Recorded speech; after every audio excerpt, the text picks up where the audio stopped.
انسان جو اپنے بیٹے کو وصیت کرتا ہے وہ اس کے تجربات کا نچوڑ ہوتی ہے اور کمال محبت کے ساتھ اس کی سراسر بھلائی مقصود ہوتی ہے، اور باپ وہ وصیت اپنے بیٹے کو کرتا ہے۔ اور یہاں وصیت کرنے سے قبل کتنے پیار بھرے انداز میں یا بنیا، اے میرے پیارے بیٹے، احفظ انی اربعن و اربعن، میں تمہیں 4 چیزیں بیان کرتا ہوں اور 4 چیزیں اس کے ساتھ جڑی ہوئی ہیں، تو یہ 8 چیزیں تم یاد کرو۔ لا یضرک ما عملت معہن، اگر یہ تیرے عمل کا حصہ بن جائیں تمہیں زندگی میں کبھی نقصان نہیں ہوگا، زندگی میں تم شر سے بچے رہو گے، برائی سے بچے رہو گے، نقصان سے بچے رہو گے، تمہارا باطن تمہارا ظاہر اچھا رہے گا اگر ان 4 چیزوں کو 4 چیزوں کے ساتھ جوڑ کر کے اپنے عمل کا حصہ بنا لو۔ فرمایا ان اغنى الغنى العقل، سب سے بڑا غنا، سب سے بڑی دولت مندی، سب سے بڑی ثروت عقل ہے۔ اگر کسی کو عقل کا رزق دیا گیا ہے تو وہ سب سے بڑا دولت مند ہے۔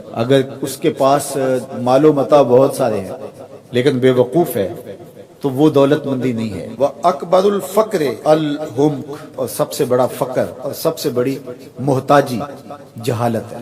سب سے بڑی دولت مندی عقل ہے، اور سب سے بڑی غربت، سب سے بڑی غریبی اور سب سے بڑا فقر اور محتاجی بے وقوفی ہے۔ وَأَوْحَشَ الْوَحْشَةُ الْعُجْبُ، اور سب سے بڑی وحشت تنہائی عجب ہے، خود پسندی ہے، اپنے آپ کو دیکھنا کہ میں بہت کچھ ہوں۔ جو شخص اپنے آپ کو دیکھتا رہتا ہے اور وقت اپنے آپ کو ہی لوگوں کے سامنے پیش کرتا رہتا ہے بنا سنوار کے، وہ تنہا ہو جاتا ہے۔ لوگ اس کی ان خوبیوں کا بھی انکار کر دیتے ہیں جو خوبیاں واقعتاً اس کے اندر موجود ہوتی ہیں۔ اگر پاؤ ہے تو اپنے آپ کو سیر نہ بتاؤ، لوگ پاؤ کا بھی انکار کر دیں گے۔ تو جو جس حالت میں ہو وہی حالت لوگوں کے سامنے ہونی چاہیے، بلکہ اس سے اگر کم ہو۔ شیخ سعدی نے ایک بڑی خوبصورت بات لکھی کہ تم برے ہو لوگ تجھے نیک سمجھیں یہ بری بات ہے، لیکن تم نیک ہو اور لوگ تجھے برا سمجھیں تو کوئی فرق نہیں پڑتا، تم اللہ کی نظر میں نیک ہو۔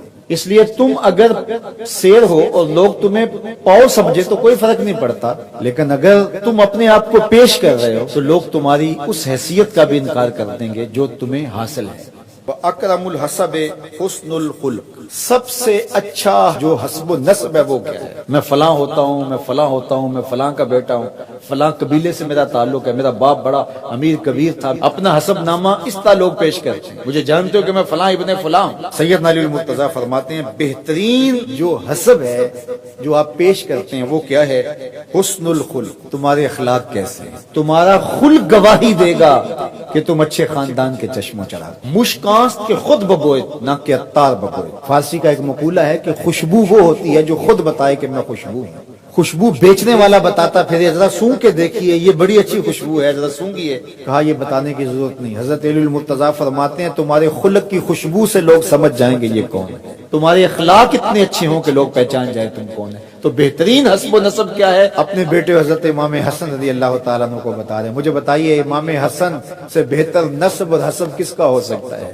رسول اللہ کی بیٹی کے بیٹے ہیں، امام الاولیاء کے فرزند ہیں، رسول اللہ کے نواسے ہیں، بنو ہاشم کے چشم و چراغ ہیں۔ تو انہیں یہ نہیں کہا کہ تم یہ بتاتے پھرنا، بلکہ کہا کہ تمہارا خلق گواہی دے کہ میں محمد کا نواسا ہوں، تمہارے اخلاق گواہی دے کہ میں نے فاطمہ کا دودھ پیا ہے، تمہارا کردار گواہی دے، تمہاری شجاعت گواہی دے کہ تم علی کے فرزند ارجمند ہو۔ اللہ اکبر۔ پھر حضرت علی المرتضیٰ رضی اللہ تعالیٰ عنہ ان چیزوں کو بیان کرنے کے بعد فرماتے ہیں یا بنیا، اے میرے بیٹے، ایاک والمصادقہ الاحمق، بے وقوف شخص کی دوستی سے ہمیشہ بچنا۔ فإنہ یرید ان ینفعک فیضرک، وہ دل سے چاہے کہ تمہیں نفع پہنچائے لیکن اپنی جہالت کی وجہ سے، اپنی بے وقوفی کی وجہ سے تمہیں نفع نہیں پہنچا سکے گا، تمہیں نقصان پہنچا دے گا۔ کہا جاتا ہے کہ بے وقوف دوست سے دانا دشمن اچھا ہے، تو وہ اسی قول کا مفہوم ہے۔